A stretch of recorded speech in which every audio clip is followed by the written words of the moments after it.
Dihormati, disayangi, disanjungi wanita hari ini.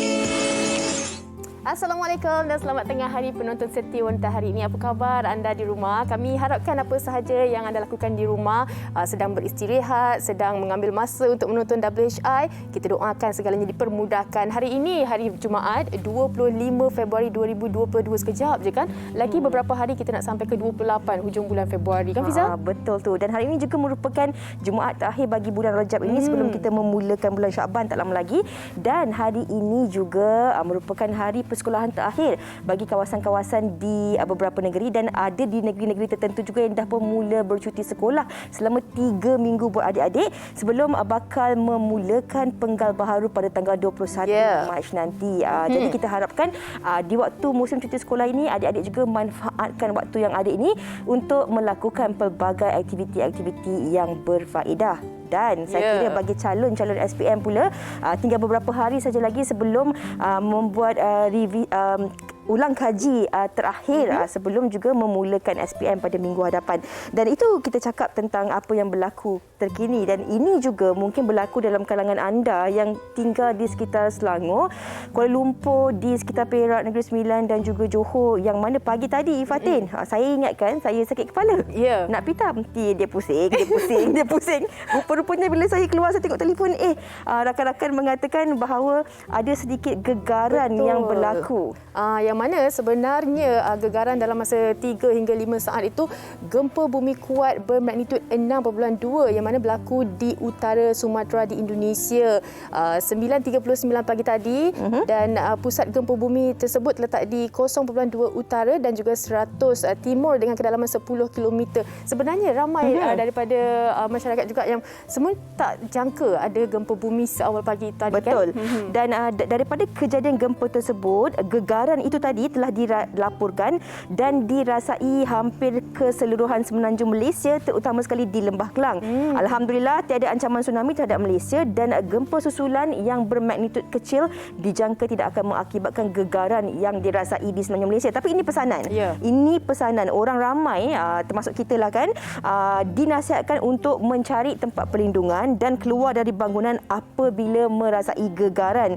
Selain itu perlu sentiasa peka dengan maklumat gempa bumi dan amaran tsunami yang dikeluarkan oleh Jabatan Meteorologi Malaysia. Jadi dapatkan maklumat gempa atau tsunami terkini melalui laman web Jabatan Meteorologi Malaysia, iaitu di www.met.gov.my. Sebab kita tak biasa dengan keadaan macam ni, kita pun duduk je dalam rumah. Pening ke apa ke kita pun tak tahu kan. Tapi dapatkan sumber yang sahih, insya-Allah kita tak naklah ada susulan gempa bumi susulan selepas ini. Itu berkenaan dengan gempa bumi Fiza. Kalau boleh juga kita kongsikan isu semasa sekarang ini apa yang melibatkan perkembangan di luar negara, di antara Rusia dan juga Ukraine. Dan semalam laporan yang mana tentera Rusia di Kiev, tentera Rusia semakin bergerak lebih jauh ke dalam Ukraine ketika keganasan semakin memuncak pada Khamis yang merenggut puluhan nyawa dan juga meningkatkan peluang kemungkinan Moskow mara ke Kiev. Dan juga menerusi laporan yang mana Presiden Vladimir Putin juga mengatakan jangan masuk campur dan mungkin mereka akan mengancam mana-mana negara yang mengganggu tindakan mereka. Ini sebenarnya sangat-sangat membimbangkan rakyat kita juga. Dan mengikut laporan juga sepanjang hari semalam, puluhan peluru berpandu Rusia meledak di beberapa bandar Ukraine dan memaksa orang awam menyelamatkan diri di stesen kereta api bawah tanah, dengan ada sebahagian penduduk kehilangan tempat tinggal akibat serangan udara itu. Itu apa yang berlaku di peringkat global, dan kita harapkan apa yang berlaku ini segera dapat dihentikan. Betul. Dan sama-samalah kita doakan kan, semoga kita semua dapat hidup dalam keadaan aman dan juga sentosa. Dan selain daripada itu, kita juga sentiasa memberikan info terkini mengenai perkembangan COVID-19. Dan saya kira ini juga merupakan satu berita baiklah buat rakyat Malaysia, yang mana bila anda telah pun dilengkap divaksinasi dengan pengambilan dos penggalak, ada berita baik khususnya khususnya bagi anda yang mungkin menjadi salah seorang daripada kontak rapat. Ini yang telah pun dilaporkan oleh yang berhormat Menteri Kesihatan kita pada semalam, iaitu bermula 1 Mac nanti kontak rapat yang ada dos penggalak tidak bergejala tidak perlu dikuarantin. Tapi kita kena faham tau. Apa maksudnya tu? Kalau kita kontak rapat yang tidak bergejala.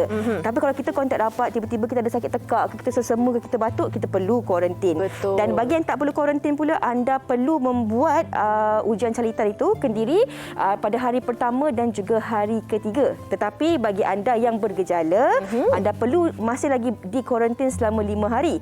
Dan bagi anda yang tidak lengkap vaksinasi, belum lagi ambil dos penggalak, anda masih perlu di kuarantin ataupun melakukan kuarantin kendiri selama 5 hari. Yang bagi tidak lagi ada booster ataupun tidak lengkap vaksinasi, anda harus kuarantin diri anda selama 7 hari. Saya sukalah nak ingatkan diri saya ni dan juga anda penonton, kan tolonglah. Sebenarnya kalau kita boleh jaga diri kita, kita bertanggungjawab, kita nak keluar jumpa kawan, kita nak pergi majlis perkahwinan, kita nak pergi gathering dengan kawan-kawan, nak balik jumpa mak ayah kan, kita buat ujian kendiri. Kerana kalau kita dah buat ujian kendiri tu, kita tahu bahawa kita ni insya-Allah dalam keadaan yang selamat, tak menjangkitkan pada orang lain. InsyaAllah. Dan ini saya kira satu lagi kelonggaran yang diberikan oleh kerajaan. Tapi apa pun yang penting, pokok pangkalnya adalah disiplin kita. Kita yang sebenarnya untuk memainkan peranan kita. Kalau dah tahu ada close contact atau kontak rapat tu, cepat-cepat buat tindakan. Buat pembacaan sedikit kan berkenaan dengan kelonggaran yang diberikan kerajaan ini. Betul tu. Lagi-lagi kalau kita ada ibu bapa yang dah tua, atuk nenek maupun anak kecil di rumah, tak apa, kita kuarantin jadi kita kendiri tu. Yang penting kita tak memudaratkan orang lain. Okey, itu tentang COVID-19. Dan pagi tadi siapa yang sarapan dengan Milo? Angkat tangan. Saya. Okey. 2 jenama ikonik Nestle kini muncul dengan versi tanpa tenusuk, iaitu Milo dan Nescafe Dairy Free. Rangkaian minuman Milo dan Nescafe Dairy Free diperbuat daripada ramuan tumbuhan dan tidak mengandungi bahan berasaskan haiwan. Ia juga menepati kriteria pilihan lebih sihat. Malah dengan rumusan tanpa tenusuk, ia turut sesuai untuk mereka yang mengalami masalah penghadaman laktosa dan juga laktosa intolerance. Kunjungi ke pasar raya terdekat untuk dapatkan koleksi Dairy Free ini sekarang. Wow, kita kena cepat-cepat rasa kan, Fiza kan? Okey. Dan hari ini kita nak kongsikan sesuatu kepada anda penonton. Seperti biasa setiap hari Jumaat, kita akan kongsikan tentang hikayat perkahwinan. Dan hari ini antara topik yang ada sedikit kesinambungan dan berkaitannya dengan topik yang kita bincangkan semalam. Kalau semalam kita dah tahu tentang nafkah. Siapa yang wajib untuk memberikan nafkah kalau apa berlaku terhadap hubungan rumah tangga, sama ada berpisah hidup maupun bercerai mati, siapa juga yang bertanggungjawab untuk meneruskan pemberian nafkah. Hari ini kita nak kongsikan tentang topik ekonomi rumah tangga. Ekonomi rumah tangga ni khususnya kalau kita melihat sebelum dan selepas kahwin lah kan, perancangan ataupun planning yang dibuat oleh pasangan yang baru mendirikan rumah tangga ni, siapa yang sebenarnya kena menjadi tunggak dalam ekonomi rumah tangga ni? Isteri ke, suami ke? Pastinya suami. Nafkah perlu memberi nafkah kepada isteri. Tapi Fiza, sekarang ini kan ekonomi rumah tangga tu kebanyakannya dimonopolikan oleh isteri juga. Adakah ini beban ataupun tanggungjawab kepada isteri khususnya? Ini sebenarnya kita nak kongsikan dengan anda sebentar nanti bersama dengan tetamu kita dalam merancang ekonomi rumah tangga. Okey, kita nak berehat dahulu seketika. Pastikan anda terus kongsikan pendapat dan juga komen anda bersama kami di WHI TV3. Jangan ke mana-mana. Wanita hari ini.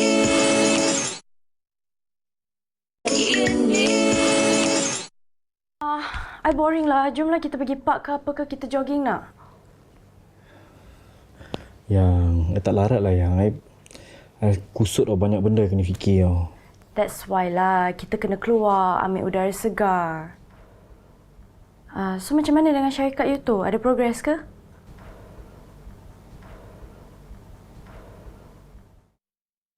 Itulah yang I fikir benda ni lah tadi, yang slow lah yang I tak ada modal tau. I takut projek tu tak dapat je. Bila Papa nak panggil Macam mana sebab yalah sekarang ni Papa tengah tunggu BOD untuk bagi kelulusan syarikat you. So nak tak nak kita kena tunggu juga. Tapi jangan risau sebab macam mana pun kalau Papa dah janji, dia tak akan mungkir janji. Macam ni je lah, you pinjam je lah duit I dulu. Tak nak lah yang ada banyak lah pakai duit you. No baby, kan I dah janji I nak jadi investor dalam syarikat you. So, bila you dah dapat keuntungan, you bagilah I. Senang kan? Betul. Itu dia tadi sedutan drama Beri Sedikit Waktu. Ini mungkin antara situasi yang juga pernah berlaku dalam kalangan anda, penonton-penonton wanita hari ini. Dan hari ini kita nak kongsikan tentang topik ekonomi rumah tangga. Ini antara isu yang harus kita bincangkan, terutama sekali bagi anda yang masih dan juga baru nak merancang mendirikan rumah tangga. Walaupun Fatin, kadang-kadang isu ni dikatakan tabu dalam kalangan masyarakat kita, sebab apabila seorang wanita itu membangkitkan tentang isu kewangan sebelum berkahwin, kebiasaannya wanita-wanita ini akan dilabelkan sebagai mata duitan. Tetapi sebagai seorang wanita, sebagai seorang anak perempuan, dan anda juga tak mahu anak perempuan anda mungkin mengalami masalah selepas mendirikan rumah tangga, ini antara isu yang harus kita bincangkan secara terbuka. Macam mana kita nak hilangkan stigma masyarakat mengenai isu ini? Kita eloklah dulu kita perkenalkan tetamu kita dalam talian. Yang pertama, kita nak bersama dengan Dr. Azizul Azli Ahmad selaku pakar motivasi kita hari ini. Assalamualaikum, Doktor. Waalaikumsalam. Terima kasih, Fatin. Sama-sama. Terima kasih, Fiza. Sama-sama, Baik. Doktor. Dan kita juga bersama dengan Shima Anwar di talian juga bersama kita di Wanita hari ini. Assalamualaikum, Shima. Waalaikumsalam. Sihat? Sihat, Alhamdulillah. Alhamdulillah. Sihat berseri-seri, Shima. Lama tak jumpa dengan Shima. Terima kasih. Doktor pun tak kurang juga berseri juga ya selaku pensyarah daripada... Saya baru nak kecil hati tadi, Fiza tak cakap Saya Izal. tengah nak cakap tapi Fatin dah sambung. Jadi saya tunggu dulu pensyarah daripada UiTM Sri Iskandar Perak. Okey. Hari ini kita nak kongsikan tentang topik ekonomi rumah tangga. Sebelum kita nak tanya kepada Shima, nak tanya dulu kepada doktor. Kalau kita lihat dan ikuti perkembangan doktor di Facebook terutamanya, ada banyak penulisan-penulisan doktor yang berkongsi tentang apa yang wanita perlu tahu, apa yang wanita perlu bersedia sebelum mendirikan rumah tangga, dan juga apa sebenarnya yang boleh kita kongsikan dari sudut ekonomi rumah tangga ini. Doktor, kalau kita bercakap tentang ekonomi rumah tangga ini, seorang wanita tu kalau dialah membincangkan tentang kewangan ini sebelum berkahwin bersama dengan pasangan, kadang-kadang mereka ini dilabel sebagai mata duitan dia ni. Tanya gaji suami, tanya you ada personal loan tak? Kena marah. You ada sitosiklis tak? Teguklah perempuan ni kan. Jadi bila dalam situasi sebegini, doktor, bagaimana kita nak didik diri kita dan juga masyarakat bahawa ini sebenarnya adalah perkara yang normal dan boleh dibincangkan sebelum kita mendirikan rumah tangga? Okey, bismillahirrahmanirrahim. Assalamualaikum warahmatullahi wabarakatuh. Terima kasih Fiza, terima kasih Fatin, WHI. Okey, saya rasa hari ini kita catat bila Fiza sebut tadi ulang 2-3 kali ingat ya. Hari ini 20, hari ini 25 hari bulan 2, kita ingat mulai sekarang kita mula hentikan label-label bahawa bila wanita mula bertanya tentang kewangan dilabelkan sebagai mata duitan. Kita catat hari ini sebagai satu sejarah. Kita tak mau orang start sebab saya rasa kita membesar macam tu. Jangan tanya benda tu, malu je mak ayah perasan atau tidak. Jadi itulah saya menulis berapa tahun dah, almost 5 tahun saya aktif menulis dan sebagainya. Saya rasa kita dah hidup di tahun 2022. Kawan-kawan. 2022 ni maksud dia apa? Hari ni kita jangan sembanglah pasal kata duit ni benda yang rahsia, gaji ni jangan tanya dan sebagainya. Saya percaya dan yakin benda ni kita nak hidup. Hari ni kita bergerak sikit saja keluar duit. Hari ni kalau kita tengok semua barang melibatkan duit. Dan data yang lebih menarik apa tu, Fiza? Ya. 2020 kadar penceraian yang menjadi punca utama bukan orang ketiga tetapi 17,359 pasangan berpisah adalah disebabkan duit. Nah, tadi Fiza ada mention beberapa benda tadi tu saya suka. Mana dia boleh ataupun tidak kita bertanya. Saya sangat galakkan bertanya. Walaupun bila saya start nulis tentang itu, saya kempen, kena tanya dan sebagainya. Ramai orang komplain. Dia kata apa? Dia kata dulu kita orang masa kahwin tak pernah tanya pun. Okey je, bahagia je sampai sekarang. Which is tak ada satu jawapan yang kukuh juga sebenarnya tentang itu. Bergantung kepada nasib kita. Siapa jodoh kita, bagaimana kita menguruskan rumah tangga dan sebagainya. Tetapi kalau tanya saya juga ada 3 orang anak gadis yang membesar dan sebagainya. Saya percaya dan yakin asas-asas macam Fiza kata tadi tu kan, yang kata kita kena tahu jugalah situs dibuatnya rupanya dia dah bankrupt, dia ada hutang-hutang yang dia tak bayar. Percayalah, hutang calon suami ni ataupun calon isteri kita ni lepas kahwin akan jadi hutang bersama. Ingat tu. Maksudnya lepas kahwin jadi hutang bersama Betul. Okey. Baik, kita nak tanya juga kepada Shima kan. Kadang-kadang sekarang ini peranan ataupun isteri itu sendiri kan yang mana mereka memang meredai untuk keluar untuk bekerja dan juga membantu suami institusi ekonomi rumah tangga itu sendiri. Tapi kadang-kadang macam Fiza cakap orang ramai ni sebenarnya yang kenapa macam dah nak mendahului suami, macam-macam sebenarnya mereka katakan. Pendapat Shima sendiri kan, sebenarnya tak kisah pun kalau isteri ke suami ke yang menjadi penyumbang utama dalam keluarga. Persefahaman antara kedua-dua pihak tu sangat penting. Pendapat Shima sendiri. Okey, bagi Shima, zaman sekarang ni sebenarnya dah macam normal untuk wanita keluar bekerja untuk membantu suami. Dan bagi Shima sendiri tak ada masalah. Untuk Shima sendiri, macam Shima dah biasa bekerja, so Shima suka bekerja kan. Walaupun kita tahu yang sometimes tu keperluan kita semua dah dijaga oleh suami, tapi kita nak bekerja. Dan bagi Shima benda tu tak jadi satu masalah dan sebagai suami dan isteri kita kena berbincang untuk perkara tu. Okey, baik. Okey, tapi kalau soalan ni kepada Shima jugalah kan, ramai yang tahu bila Shima mendirikan rumah tangga, suami memang lebih berkemampuan. Tetapi kalau kita lihat apa yang Shima lakukan, Shima masih lagi keluar bekerja, Shima juga melakukan perniagaan sendiri. Bagi pendapat Shima sendirilah kan, adakah sebenarnya seorang wanita, sebab selalu orang kata alah dah kahwin dengan orang yang senang, buat apa nak susah-susah.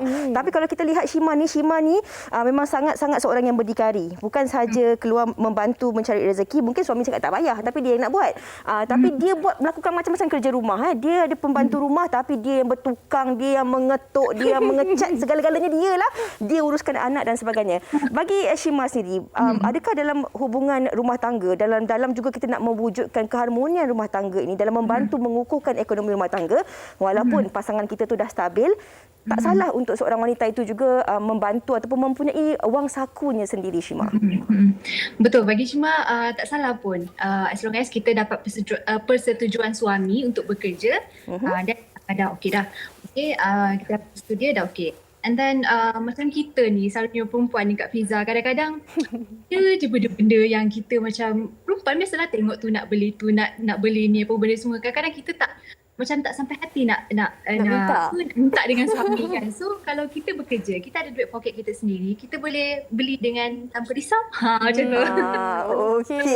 Kita faham, kita boleh relate kan dengan diri masing-masing. Sebenarnya persefahaman itu sangat-sangat penting. Dan doktor, betul, kalau boleh juga nak ditanyakan, bagaimana untuk kita mulakan perancangan ekonomi, apa sebenarnya untuk mereka yang baru mendirikan rumah tangga dan juga mungkin masih lagi keliru berkenaan dengan ekonomi rumah tangga ni, apa sebenarnya perkara utama yang mereka perlu faham? Mungkin ada perkara yang kita boleh bincangkan sebelum kita berkahwin, doktor. Okey. Saya kongsikan sikit. Saya pernah tulis benda ni, Fiza, Fatin. Ada kurang lebih 8 soalan asas lah. Benda ni mudah. Kalau katalah kita tengah bercinta dan sebagainya, saya rasa jangan tanya lagi lah soalan you sayang I ni banyak mana? Berapa bintang di laut yang you sayang I? Mana doktor tahu? Mana doktor tahu Fatin selalu tanya soalan tu, doktor? Jangan tanya. Itu zaman dulu. Okay. Kita start tanya soalan-soalan yang start kompleks sikit supaya macam calon suami, calon isteri nampak mencabar juga sebenarnya. Okey, yang pertama saya pernah senaraikan apa?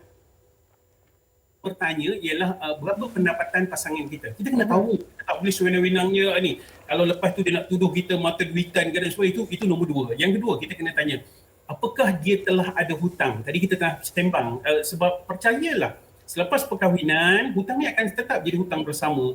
Ketika suami tak mampu nak bagi nafkah dan sebagainya, dia akan beritahu, banyak hutang.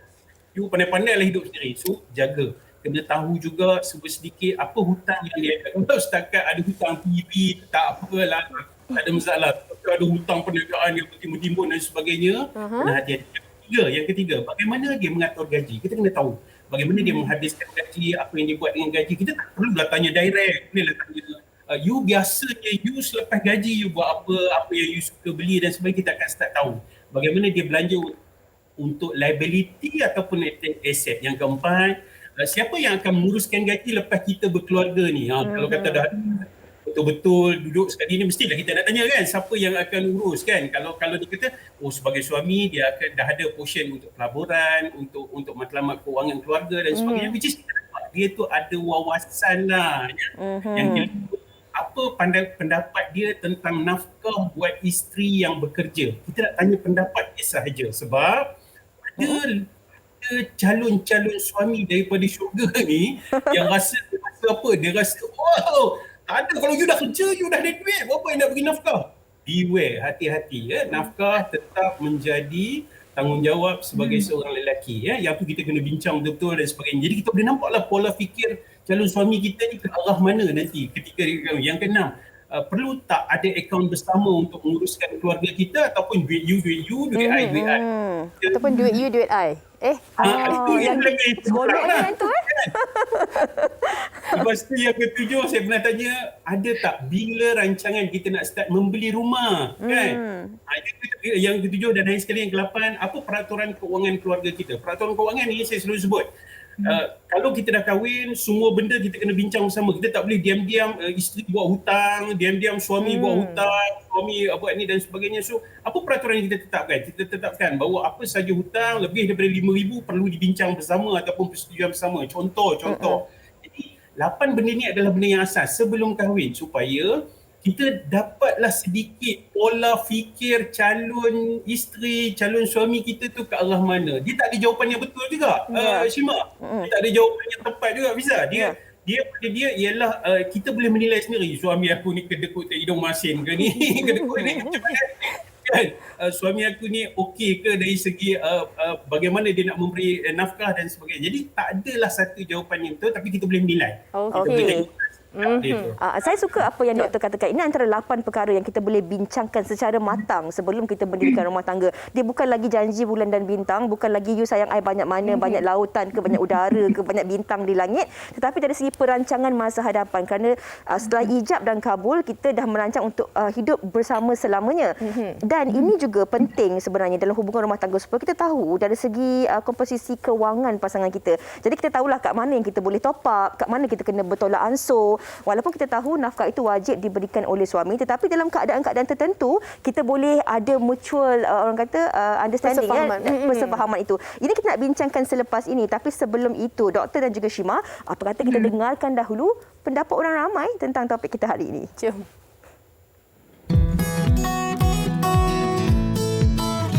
Bagi pendapat saya, lebih elok kalau kita merancang ekonomi itu sebelum kita berkahwin supaya kita boleh mentally prepare apa yang akan terjadi selepas kita berumah tangga. Dan kalau isteri jadi penyumbang utama dalam sesebuah rumah tangga itu tidak menjadi masalah, tetapi suami perlu tahu dan perlu faham tanggungjawab yang wajib tidak boleh dilepaskan. Okey, jangan lepas tangan just because isteri itu menjadi penyumbang utama. Itu yang sesuai untuk merancang ekonomi rumah tangga adalah sebelum berkahwin. Ini kerana proses pengenalan bagi memastikan pasangan kita serius dalam isu rumah tangga yang baik dan berkesan. Bagi saya, waktu yang sesuai untuk merancang ekonomi keluarga adalah sebelum perkahwinan. Ianya dapat mengatur langkah di alam perkahwinan kelak. Jika pasangan kita, isteri adalah sebagai penyumbang utama rezeki di dalam rumah tangga, kalau bagi saya sangat-sangat appreciate, saya sangat-sangat bersyukur, tambah pula duduk di dalam kawasan bandar ni, sedikit sebanyak dia dapat membantu ekonomi keluarga dan sedikit sebanyak juga boleh share rezeki. Dan di samping itu, walaupun isteri adalah penyumbang utama, sebagai seorang suami, sebagai seorang lelaki, kita tidak melupakan mengabaikan tanggungjawab kita kepada isteri dan anak-anak kita. Waktu yang sesuai untuk merancang ekonomi adalah sebelum berkahwin. Kenapa? Ini untuk mengelakkan berlakunya ketidakseimbangan pendapatan dan memudahkan urusan untuk masa-masa akan datang, serta mengelakkan isu-isu berlakunya masalah kewangan. Dan saya setuju wanita adalah penyumbang atau tonggak utama dalam ekonomi rumah tangga, kerana kebanyakan wanita sekarang berkejaya.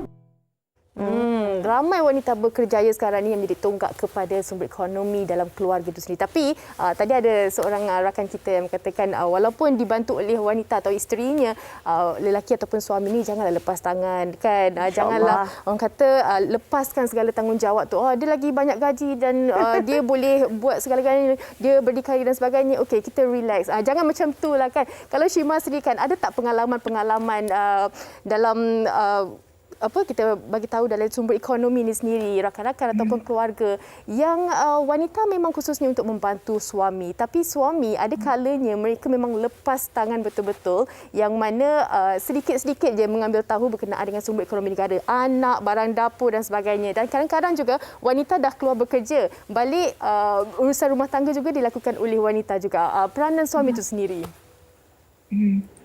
Okey, pengalaman Syma tentang orang luar, so far tak ada lagi yang kawan-kawan yang ada masalah macam tu lah.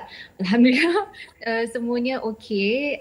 Yang kebanyakannya suami keluar bekerja dan isteri lakukan tanggungjawab sebagai seorang isteri, ibu untuk suri rumah lah, macam tu. Okey. Dan itu kita cakaplah bagaimana pentingnya persefahaman itu sendiri antara pasangan suami isteri. Kita saling lengkap melengkapi dan juga bantu-membantu. Kalau isteri berpendapatan lebih tinggi, jadi suami pun ada sedikit kelonggaran yang diberikan kepada isteri lah, bantu sedikit kerja di rumah. Doktor, ini kita nak kongsikan juga, doktor. Kalau kita cakap dari segi perancangan, perbincangan sebelum mendirikan rumah tangga itu penting. Tapi contohnya lah, apabila kalau kita lihat dalam tempoh 3 tahun ini, bagaimana pandemik COVID-19 ini memberi impak yang sangat besar, bukan sahaja kepada kesihatan global tetapi juga kepada keadaan ekonomi negara dan juga rumah tangga. Ada dalam kalangan pasangan yang mana kalau sebelum ni memang suaminya berpendapatan tinggi, bekerja tetap dan sebagainya, tetapi akibat daripada pandemik COVID-19 ini ada yang kehilangan pekerjaan, ada yang gajinya dipotong dan sebagainya. Ketika ini peranan itu dah pun berubah. Kalau sebelum ini suami yang di atas menyara keluarga, tetapi ketika ini mungkin isteri pula yang bertukar posisi dan juga tempat menjadi tunggak kepada keluarga. Dalam keadaan sebegini, bagaimana kita nak kongsikan kepada penonton kita untuk sama-sama kita belajar memahami, kita tahu nafkah itu tanggungjawab daripada suami. Tetapi dalam keadaan-keadaan tertentu, ada peranan yang boleh dilakukan oleh isteri untuk sama-sama memastikan keharmonian dan juga kelangsungan hidup dalam ekonomi rumah tangga ini, doktor. Okey. Terima kasih Fiza. Saya rasa semua orang tengah merasakan apa itulah. Sebab itulah saya ketika awal kita mula mengharungi pandemik ini 2020, saya dah pesan dah. Saya pesan bahawa kita akan ada kesan-kesan susulan, bukan hanya sebab penyakit, tetapi kesan tu akan bawa ke dalam keluarga kita. Sebab itulah kita tengok data agak mengejutkan, ya. Kadar perpisahan ataupun penceraian ada jumlah yang sangat besar. Walau bagaimanapun, saya rasa dalam rumah tangga juga tak ada satu formula yang macam formula matematik lah. Yang ada inilah yang terbaik untuk semua. Yang pada asasnya kita kena faham bahawa suami ketua rumah tangga yang perlu memberi nafkah di dalam keluarga. Itu paling asas. Yang kedua, dalam keadaan macam ni, dalam keadaan ekonomi yang sebagainya, pada ketika isteri membantu keluarga dan sebagainya, itu satu hikmah yang sangat luar biasa. Isteri-isteri yang boleh menyantuni suami, ya, dan suami juga dia tak lepas tangan begitu, dia juga bekerja di 2-3 tempat untuk tampung pendapatan yang hilang dan sebagainya. Cuma saya perasan beberapa orang kata apa, perkahwinan itu adalah punca kepada bertambahnya rezeki. Tetapi kenapa berpisah ketika ekonomi gawat begini? Sebab itulah saya tak berapa setuju.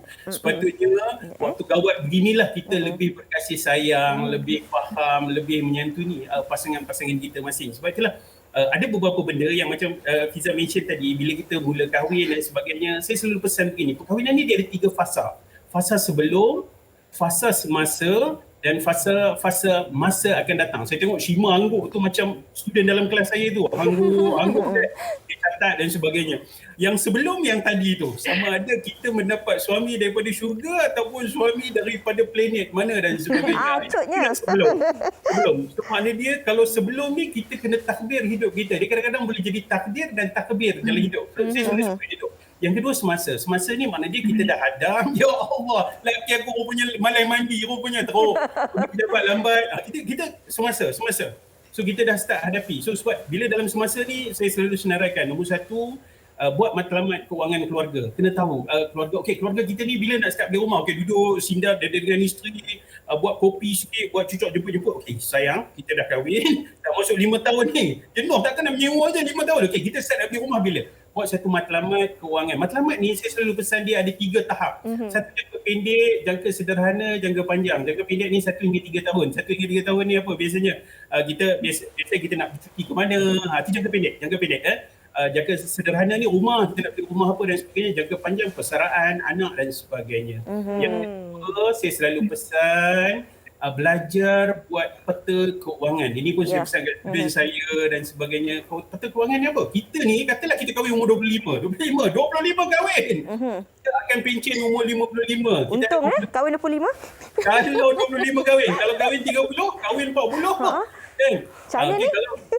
Kalau rezeki masing-masing, jangan risau. Betul. Ada yang lebih istimewa dan sebagainya, jangan risau kan. Jadi kalau maknanya kita ada 30 tahun, dalam 30 tahun ni apa benda yang kita kena capai sebelum kita bersara lah. Kalau kata umur kita panjang sampai 75, so itu kita sebut tentang peta perkahwinan. Yang ketiga, saya selalu cakap merancang belanja. Yang keempat, urus risiko. Kita kena ingat macam tadi Fiza sebut, tiba-tiba kena berhenti kerja. Tiba-tiba kena berhenti kerja, okey lagi sebab suami masih ada di sisi, boleh angkat tong gas habis dan sebagainya, buka pintu dan sebagainya. Tetapi kalau tiba-tiba suami kemalangan, meninggal dan tinggalkan hutang, ni risiko. Sebab itulah saya cadang sedikit, belilah takaful apa yang kita mampu dan sebagainya untuk lindungi keluarga kita. Okey. Bila Prof katakan tentang perancangan dalam hubungan rumah tangga dan sebagainya ini, pelan apa yang kita harus rancangkan dalam tempoh 5, 10, 15, 20, 30 tahun sampai kita bersara nanti. Sebab ini kalau kita cakap tentang ekonomi rumah tangga ini, kita merupakan tunggak kepada anak-anak kita. Kalau apa-apa berlaku kepada diri kita, sekurang-kurangnya anak-anak ini dah pun terjamin. Tapi ini Prof, ini satu lagi masalah dalam kalangan masyarakat kita. Bila isteri tanya, sayang you ada hibah, sayang you ada tinggal wasiat rumah ni sebenarnya lu tak nama siapa, nanti dia kata tak sabar nak tunggu dia meninggal dunia, ataupun dia katakan dia ni tak sabar ke nak tunggu abang mati ni nak kahwin lain. Tetapi ini sebenarnya hakikat yang perlu kita ketahui. Nombor pin number bank ataupun berapa jenis simpanan dari segi pembelian aset-aset dan sebagainya. Betul ataupun tidak, doktor? Perlu dibincangkan dalam hubungan rumah tangga supaya kalau berlakunya sebarang kematian, perkara-perkara ini lebih mudah untuk diuruskan. Betul. Dia bukan setakat itu je. Saya suka bila Fiza sebut tadi, bila isteri tanya kita level dia sebagai mata duitan. Saya rasa masya-Allah kita dah kena berhenti dah. Falsafah tu kita dah kena berhenti dah. Kita tak boleh. Sebenarnya daripada once kita sebelum kahwin lagi tu, sebab itulah kita start kempen hari ni 25 bulan 2. Ingat tarikh mulai sekarang bila pasangan mula bertanya tentang, dia bukan isu nanti you ni nak I cepat mati ke apa kan? Bukan, dia bukan itu. Kita nak begini. Kita tak nak ketika kita ni meninggal, dia menangis bukan sebab kita meninggal, tetapi dia menangis sebab kita tak tinggal apa-apa pun untuk dia. Takut sangat. Tinggal hutang. Ya Allah, takut lagi aku ni kan. Apa pun tak tinggal untuk aku kan. So, sebab itulah daripada sekarang ni saya selalu pesan begini. Kita kena belajar, kena faham sedikit. Apa itu perlindungan pendapatan, apa itu hibah, macam Fiza kata tadi, apa salahnya duduk sidang nak sayang abang ada ASB ni contoh, abang dah letak hibah atas nama siapa dan sebagainya. Ada juga KWSP abang dah letak penama. Kalau jadi apa-apa, nanti duit tu akan dibahagikan secara faraid dan sebagainya. Ni orang yang ini pembahagian dia dan sebagainya. Abang dah ada tabung haji dan sebagainya. So biar semua benda ni, saya cantiknya, ini saya buatlah ya. Saya tak tahu orang lain macam mana. Kami ada file bagi semua benda ni. Termasuklah rumah yang saya beli, kedai saya beli, saya letak dalam file. Supaya semua benda ni ada data mudah dan sebagainya. Isteri saya dulu suri rumah tangga, Fiza. Suri rumah tangga. Akhirnya selepas saya rasa macam kesian dia balik kerja. Isteri saya dulu penjawat awam. Jadi saya pun nampak kesian, dia balik kadang-kadang dia nak kena menguruskan anak dan sebagainya. Alhamdulillah ni dah tahun yang kelima. Dia bersara dan menjadi suri rumah sepenuh masa. Alhamdulillah. Susun kewangan dengan betul, insya-Allah. Saya percaya dan yakin semua benda kita boleh buat dengan baik. Pengurusan yang sangat-sangat baik. Dan tadi apa yang Fiza kongsikan tadi tu, saya nak tanya kepada Shima. Persoalan-persoalan itu pernah atau tidak Shima ajukan kepada suami? Okey, secara jujurnya Shima tak pernah tanya apa-apa. Okey, mungkin lepas ni Shima akan tanya. Tapi dari segi perancangan, maksudnya ada tak macam kadang-kadang kita bukan tanya untuk diri kita, tapi apa yang kita rancangkan untuk anak-anak. Sebab kadang-kadang ada dalam kalangan ibu bapa moden hari ini kan, dia memang dah rancang okey, rumah A untuk anak yang pertama, rumah B untuk anak kedua, ataupun dah ada simpanan-simpanan tertentu yang direncanakan untuk anak-anak. Sebab dalam cakap tentang ekonomi rumah tangga ni, dia bukan antara suami dan juga isteri, tetapi semua individu yang berada dalam rumah tangga tu. Anak pertama, anak kedua dan mungkin insya-Allah anak ketiga, keempat nanti kan, supaya apa-apa berlaku kepada ibu dan bapa, masa depan dari segi pendidikan dan juga perlindungan anak-anak ini terjamin. Dan saya nak tanya juga kepada doktor, bagaimana sebenarnya kita nak membezakan dalam institusi kekeluargaan ni antara kehendak dan juga keperluan. Al-maklumlah kadang-kadang kita datang daripada orang kata keluarga yang berbeza dan sebagainya kan. Kadang-kadang tak boleh nak membezakan kehendak dan keperluan dan memberi kesan kepada pasangan kita. Komen doktor. Okey, sebab itulah Allah pesan, Nabi pesan kita kena cari pasangan yang sekufu. Perasan atau tidak ulang tentang itu dan sebagainya sebab itu macam apa tu Fatin cerita tadi, kadang-kadang betul susah nak dia ada satu garis yang halus je Fatin antara keperluan dan kehendak. Calon isteri kita pernah duduk rumah double story, contoh rumah kecil je, tak perlu rumah besar-besar. Calon pasangan kita kata tak payahlah kita duduk rumah kecil-kecil saja, rumah flat pun dah cukup. Jadi ada orang dia pernah mendapat kualiti hidup yang lebih tinggi sebelum dia berkahwin. Dan saya percaya dan yakin mana-mana orang pun kalau dia dah pernah hidup selesa, dah pastilah perkahwinan akan membawa dia kepada satu kehidupan yang lebih selesa lagi selepas itu. Katakanlah dulu dia dah pernah duduk, ayah dia dah beli banglo dan sebagainya, duduk selesa, tiba-tiba lepas kahwin kita duduk rumah flat. Bukanlah maksud dia teruk duduk rumah flat tu, tidak. Tetapi makna dia, itu kita balik kepada sekufu, kita kena faham membezakan keperluan dan kehendak. Sebab itulah dulu ayah dah ada potong saga kecil saja naik supir ramai-ramai dengan satu keluarga. Lepas kahwin kita naik motor. Jadi bila pasangan mula demand kata dia nak kereta juga, bukan materialistik. Itu bukan materialistik. Maknanya dia dah ada keperluan dia yang sebelum itu dia dah mula rasa kehidupan dia. Tetapi ketika kita downgrade, dia tak boleh label dia teruk lah calon aku ni.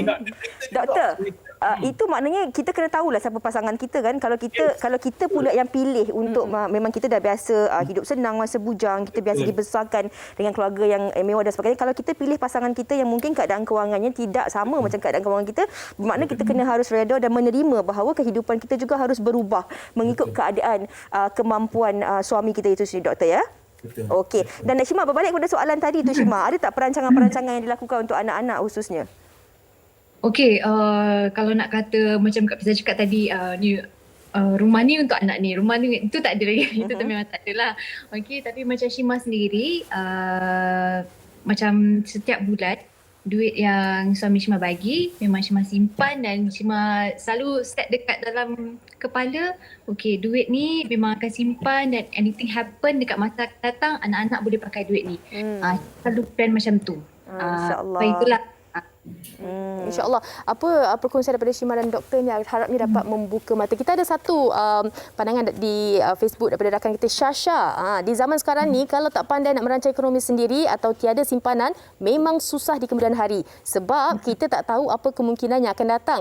Macam saya dengan pasangan sering bertolak ansur. Kalau nak berbelanja pun ambil yang penting je dulu. Yang lain fikir kemudian. Kalau ada lebih baru boleh beli. Pasangan selalu pesan ukur baju di badan sendiri. Jadi kalau nak berbelanja kena berpada-pada, bukan kedekut ya. Itu dia. Ada beza dia antara kedekut dan juga keperluan lah. Betul. Kan. Terima kasih kita banyak-banyak kita ucapkan kepada Dr. Azizul dan juga Shima di atas perkongsian pada hari ini. Walaupun ada banyak lagi sebenarnya yang boleh kita bincangkan, tetapi kita harapkan sedikit daripada perkongsian ini dapat membuka mata dan juga minda kami di studio dan juga anda penonton-penonton bahawa kita kena pecahkan tabu ini, kita boleh bincangkan isu kewangan ini sebelum menjadikan rumah tangga. Dan anda penonton, kalau anda merupakan seorang ibu dan bapa, pasti anda juga inginkan yang terbaik untuk anak anda apabila mereka telah pun mendirikan rumah tangga, insyaAllah. Yang baik itu kita jadikan tauladan, yang buruk kita jadikan sempadan. Terima kasih sekali lagi dan kami ingin berhenti rehat seketika dan jangan ke mana-mana. Wanita hari ini. Terima kasih masih lagi bersama kami di Wanita Hari ini. Dalam segmen tajaan, kita berbesar hati kerana kita nak bersama dengan Pegawai Pemasaran Jamu Jelita Nur Atira Samsudin. Assalamualaikum Atira. Waalaikumsalam. Apa khabar Fatin? Baik. Cantik Fatin hari ni. Terima kasih Atira. Apa kurangnya? Di hari Jumaat ni apa nak dikongsikan dengan penonton WHI? Okey, terima kasih Fatin. Assalamualaikum buat semua penonton Wanita Hari ini. Selamat sejahtera dan salam Jumaat atau ucapkan. Fatin, sebagai wanita ni tapi saya kita ni kan apa yang paling kita takut tak lain tak bukan bila kita ni nampak tua sebelum usia sebenar. Dan saya ramai jadi kalangan wanita ni memang takut benda tu. Dan kadang-kadang kita tertanya, apa yang buat wanita ni cepat nampak tua sebelum usia? Sebenarnya fakta yang anda kena tahu apabila kulit kita dah mula naik jeragat. Ini pun salah satu punca kenapa kulit kita nampak tua. Dan nombor dua, bila munculnya kedutan. Di tepi mata kedutan halus, bawah mata dah mula kedut, tepi mulut dah mula berkedut. Dan anda percaya, ini adalah dua perkara yang sebenarnya membimbangkan buat wanita di luar sana. Lagi-lagi wanita ni cukup menitik beratkan soal penjagaan kecantikan kulit. Dan fakta yang anda kena tahu sebenarnya Fatin, punca jeragat ataupun pigmentasi ni bukan sekadar dari sinaran UV. Anda kena betulkan tanggapan tu yang mana bukan sahaja daripada sinaran UV tetapi sebenarnya ia turut melibatkan hormon dalam badan kita. Dari proses kita ni mengandung, kulit kita berubah dan sebagainya. Dengan wanita yang makan pil perancang, belum lagi wanita yang dah melalui separuh umur. Dan kita ada orang kata nak menjengah menopause. Kita tahu wanita menopause akan mengalami perubahan kulit yang sangat ketara. Jadi itu pun salah satu punca kenapa kulit kita cepat nampak tua, kulit kita dah mula berkedut, naik jeragat, belum lagi faktor usia. Kadang-kadang fakta yang anda kena tahu, wanita yang 25 tahun ke atas, kulit dah kekurangan kolagen. Kulit akan mula jadi kering, kulit akan cepat kendur, jadi nipis. Jadi ini adalah salah satu punca kenapa kita boleh nampak tua sebelum usia. Lagi-lagi dengan pemakanan kita, dengan cuaca Malaysia yang panas ni, lagilah menyebabkan kita ni mudah mempunyai masalah kulit. Jadi saya percaya bila bercakap tentang kulit, penjagaan kulit ataupun tentang penampilan diri, sebenarnya Fatin bukan wanita sahaja, tapi ramai juga lelaki kat luar tu yang nak ada kulit yang cantik, nak ada penampilan yang menarik. Tapi salah satu pesanan dari Atira, janganlah pula nak cantik sampai ambil langkah ekspres, jangan tunjuk sana sini, jangan amalkan produk yang ada bahan terlarang, jangan. Lebih baik kita jaga dengan cara dalaman, amalkan makanan suplemen seperti produk yang saya bawakan hari ini iaitu penguat putih mulut. Ini adalah minuman tambahan dari jamu jelita yang baik untuk kulit anda, yang tinggi dengan kolagen. Kenapa kita masukkan kolagen dalam penguat putih mulut? Supaya kolagen yang berkurang dapat diganti semula dan kulit tetap cantik, tetap anjar, tidak mudah berkedut walaupun kita ni terdedah dengan cahaya matahari ataupun sinaran gadget ataupun kita orang kata apa, kurang minum air ke apa, tapi kita masih ada kulit yang cantik, yang awet muda orang kata. Jadi sebenarnya itu salah satu perkara yang boleh kita buat. Jangan sekadar nak ambil langkah ekspres, kita amalkan makanan tambahan. Dan dalam putih mulut ni juga turut mengandungi bahan-bahan yang cukup terbaik untuk kulit seperti astaxanthin. Di mana tu astaxanthin ni tinggi dengan vitamin C, ada vitamin E, ada juga coenzim Q10. Dan rata-rata yang dah amalkan putih mulut ni alhamdulillah 10 tahun di pasaran, ramai pengguna yang amalkan, semua suka dengan keberkesanan produk ni.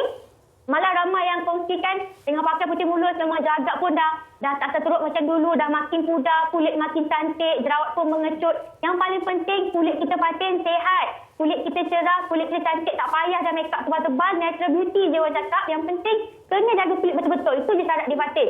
Dan sekarang ni ada promosi ya Fatin. Apa tu Atira?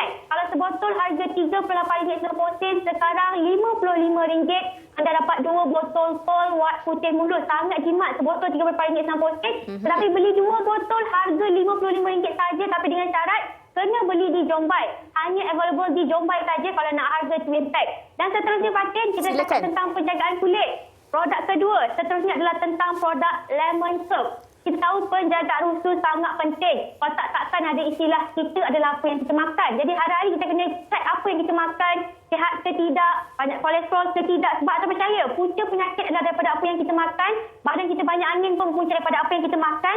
Jadi kita kena jaga pemakanan kita supaya tidak ada sisa makanan yang tersimpan tersedar, nanti baju tak muat, seluar ketat, susah lawas, kadang-kadang nak tidur, perut kurang tegang, masa ketat je perut tu, tak selesa sebab terlalu banyak makan.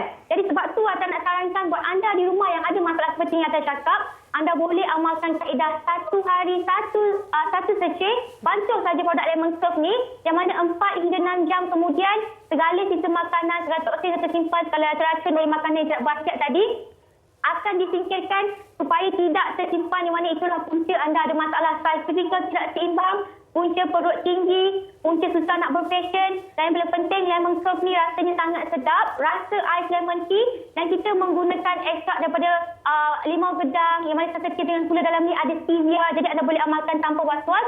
Kerana produk ni produk yang selamat penggunaannya, ada uji kaji makmal, malah sekarang ada diskaun. Anda boleh lihat di kasih TV, kalau pack kecil selalunya harga dia RM35, sekarang RM31 saja, ada 10 sachet.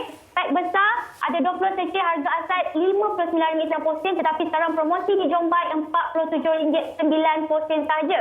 Dan seterusnya kita bercakap tentang penjagaan kulit, tentang untuk tubuh badan, seterusnya untuk orang kata apa secara luaran. Kita ni nak jaga biar cantik luar cantik dalam, Fatin orang cakap. Betul. Jadi seterusnya produk penjagaan kulit kita iaitu Start Putih Mulus, produk penjagaan wajah 3-in-1 sekotak berharga RM55.90. Ada sabun Herbalist, ada sabun seri wajah. Dan sabun seri wajah ni sebenarnya sangat sesuai untuk merawat masalah kekusaman kulit wajah. Yang mana ada kulit wajah kusam, kadang-kadang tu tuan kulit yang tidak sekata atau memang sarankan pakai sabun seri wajah. Kerana sabun seri wajah ni selain baik untuk mencerahkan kulit, sangat sesuai untuk membersihkan soliditas yang degil. Kadang-kadang tu bila kita remove makeup dan tentu dah hilang semuanya, jadi pakai sabun seri wajah ni betul-betul bersihkan soliditas supaya tidak ada yang terlekat dalam pori-pori kita, yang mana itulah menyebabkan kadang tu jerawat, kulit kita jadi ada blackhead, whitehead dan sebagainya. Dan seterusnya kita juga ada putih cerita BB Day Cream. Yang ini adalah krim siang yang mana boleh dijadikan sebagai krim pelindung UV. Kalau yang dah amalkan pasti tahu teksturnya warna purple, dia sangat gebuk. Dan bila kita apply dekat kulit, dia akan ikut skin tone colour kita, dan yang paling penting dia ikut bagi naikkan kita punya warna kulit asal. Dan yang ketiga kita ada krim malam, di mana krim malam bertindak untuk merawat kulit wajah. Sekotak berharga RM55.60 dan turut terjual secara berasingan, boleh diamalkan lelaki dan wanita. Jadi untuk sebarang pertanyaan lanjut, anda nak tanya tentang produk jamu Jeta, nak tanya tentang harga, nak tanya tentang kat mana nak beli, boleh terus hubungi 1800 885510 atau WhatsApp Pakcik Radhi 0133535753. Jadi secara ringkasnya, nak kulit cantik, jangan lupa dapatkan Puak Putih Mulus berharga RM13.90. Lemon Curve untuk bantu anda mudah berfashion, ada bentuk badan yang menawan, ada berat badan ideal, berharga RM35. Start Putih Mulus, set penjagaan kulit wajah berharga RM55.60. Lelaki dan wanita boleh pakai, dan kesemuanya boleh dapatkan di kedai jamu, kios kecantikan dan belian secara online di www.jombai.my. Terima kasih banyak, Fatin. Terima kasih Atira atas perincian 3 produk daripada Jamu Jelita. Baik penonton, kita nak berhenti rehat seketika. Kembali selepas ini kita akan bergabung semula bersama Fiza. Anda jangan ke mana-mana. Wanita hari ini. Kembali bersama kami di Wanita Hari ini. Kepada anda peminat-peminat sedia saluran TV3, pastinya ini juga dapat menjadikan satu berita gembira kepada anda bagi peminat-peminat dan penggemar rancangan berbentuk penyiasatan I Can See Your Voice. Rancangan hiburan berbentuk penyiasatan ini I Can See Your Voice yang mencatatkan hampir 3 juta penonton di setiap episod, kini kembali lagi untuk musim kelima. Jadi mereka mencari anda yang mempunyai bakat dan juga personaliti menarik untuk sama-sama menghantar penyertaan secara atas talian bermula 25 hari ini hingga 28 Februari ini. Dan apa yang paling penting, syaratnya mudah sangat. Anda hanya perlu berusia 15 tahun ke atas dan anda merupakan warga negara Malaysia. Jadi senang sahaja caranya. Anda boleh terus hantarkan penyertaan anda ke www.extra.my/I Can See Your Voice Malaysia. Mana tahu anda bakat baharu yang Malaysia akan kenali. Jangan lupa tahu hantar. Awak boleh. Awak pun boleh. Tapi kita takut nanti juri-juri tu termuntah. Bila kalau kita yang masuk. Kita jadi penonton sajalah kan. Okey. Kami juga nak kongsikan satu berita gembira kepada anda penonton-penonton Wanita Hari ini yang terus menyokong kami di Wanita Hari ini, kerana baru-baru ini beberapa program di media prima antaranya seperti Wanita Hari ini, Malaysia Hari ini, Borak Kopitiam dan juga Melodi telah menerima anugerah penghargaan media elektronik daripada JKKN Malaysia. Dan terima kasih juga kita ucapkan kepada pihak JKKN kerana sudi memberi anugerah ini kepada program kami, dan insya-Allah semoga kita dapat terus bekerjasama dan menyampaikan informasi-informasi dan juga maklumat-maklumat berkaitan tentang pelbagai inspirasi, ilustrasi yang berkaitan tentang kesinambungan budaya dan adat di Malaysia. Betul. Dan anda di rumah teruskan menyokong WHR dan juga semua program-program di TV3. InsyaAllah ini sebenarnya kita jadikan sebagai pemangkin untuk kita lebih berkongsikan dengan anda. InsyaAllah ini program yang berlangsung baru-baru ini, yang mana anugerah ini disampaikan oleh YB Nancy. Itu awak Okey. Baiklah, ini yang kita ucapkan. Itu tentang anugerah daripada JKKN dan nampaknya kita telah pun sampai ke penghujung siaran hari ini, dan terima kasih kami nak ucapkan kepada anda yang banyak menghantar komen-komen di Facebook, yang mana kami tak sempat nak bacakan semua, tapi insya-Allah kami baca sebenarnya komen-komen tu. Ada di dalam tu yang tengah jaga sebenarnya kita punya Facebook Okey. Dan hari esok saya dan juga Fiza akan kembali bersama anda pada hari Sabtu. Kita nak bersantai-santai dengan topik sentuhan tanah liat. Sentuhan tanah liat. Dan kalau cakap tentang tanah liat ni sebenarnya Fatin, tanah liat ni ada pelbagai kegunaannya tau. Selain daripada tanah liat ini, bukan saja kalau kita cakap tanah liat ni orang ingat labu sayung. Betul. Tapi selain daripada labu sayung sebenarnya ada macam-macam yang boleh diinspirasikan daripada tanah liat. Boleh dijadikan dekorasi kecantikan seperti anting-anting, aksesori dan sebagainya.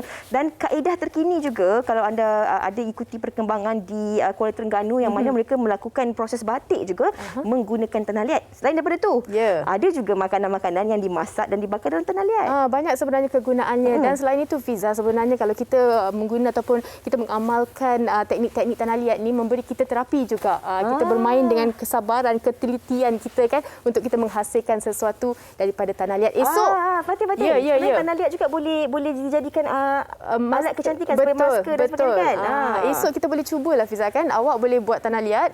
Nanti saya minta untuk kita tengok apa lagi yang kita boleh gunakan dengan tanah liat tu. Saya nak kongsikan sesuatu. Sebenarnya Fatin Hamimah ni waktu dia belajar, dia memang biasa buat tanah liat. Kalau anda nak tahulah. Jadi kita nak tengok esok sama ada skill Fatin Hamimah masih lagi ada ataupun tidak. Kita nak cuba buat tanah labu sayung menggunakan tanah liat. Saya teman awak je lah esok. Awak macam jurilah. Saya teman awak. Tengok saya buat ya. Okey, insya-Allah. Apa-apa esok kita akan bawakan sentuhan tanah liat. Jadi terus bersama kami, terus jaga diri anda. InsyaAllah kita jumpa lagi esok. Assalamualaikum. Bye. Esok janji ya. Ibu istri permaisuri. Dia usahawati aliran masa kini, dia penyambung warisan Sri Kandi. Dia lemah lembut baik budi pekerti, tapi cekal hati dia tabah berani pendidik. Puteri dalam hal jati diri, dia permaisuri kepada si suami, kepada anaknya. Dia ratu di hati, tunggak keluarga, kalau bukan dia siapa lagi. Wanita hari ini bijak mengatur, mengurus mata wataknya. Usahawati, ibu istri permaisuri.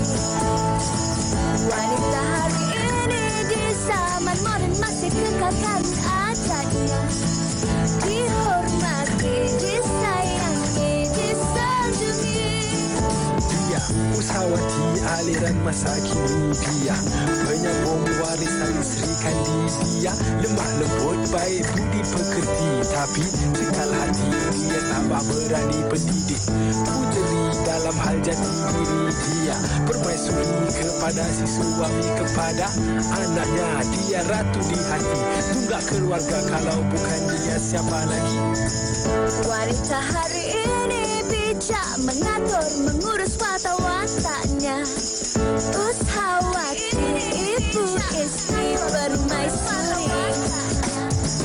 Wanita hari ini di zaman moden masih kekalkan adatnya. Dihormati,